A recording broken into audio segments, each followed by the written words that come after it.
सी कौन सी भी चीज़ जब अ, कौन सी भी चीज़ अपने ओवर लिमिट जाती है, बियॉन्ड लिमिट जाते हैं, तब हमें इंडिकेशंस मिलता है। वो कैसे कि हमें वो ओवर थिंकिंग होने लगता है, तरह तरह के एक इमेजिनेशंस के रूप में वो थॉट्स क्रिएट होने लगते हैं, वो जो कि बहुत ही अनरियलिस्टिक होते हैं।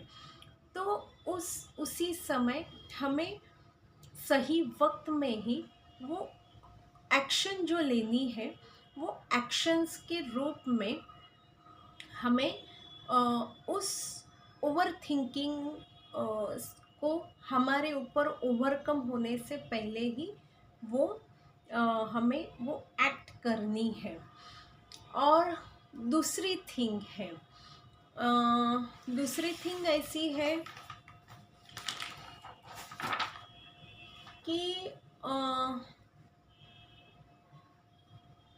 कि अभी समझो कि हमारा वो पैटर्न ही है वो थिंकिंग का, और वैसे हमारा जो एक्ट होता है कि हम ओवर थिंकिंग में जाते हैं तो क्या क्या होता है, तो उसका एक हमें हमें आइडिया मिलता है उसका। जो हम ओवर थिंकिंग में जाते हैं तो इमेजिनेशंस ज़्यादा होते हैं उसमें, हमें बहुत सारी वो थॉट्स के रूप में वो स्मॉल स्मॉल पार्टिकल्स जब हमारे सामने आने लगते हैं तो हम, एक वो साइन है कि हम उसमें वो गिर रहे हैं, या हमें वो अभी पूरी तरह से कैप्चर हो रहे हैं और हम उसी उसी में सरेंडर हो रहे हैं। तो वो एक हमारा पैटर्न बन जाता है। तो जब उसकी आदत लग जाती है ना, तो उसके ऊपर सॉल्यूशन भी एक कहीं ना कहीं रहता है।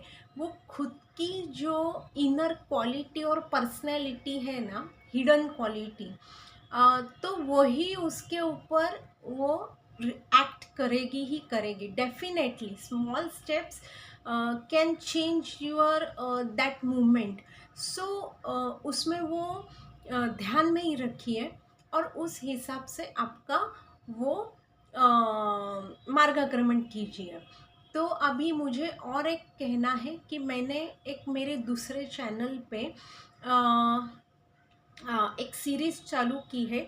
तो मैंने स्टार्टिंग से अभी बी प्रिपेयर से ही, मीन्स फ्रॉम स्टार्टिंग से ही वो अपनी जड़ें जो है कि अपना जो मूल होता है, तो बेसिक से ही मैंने मन से ही स्टार्ट किया है।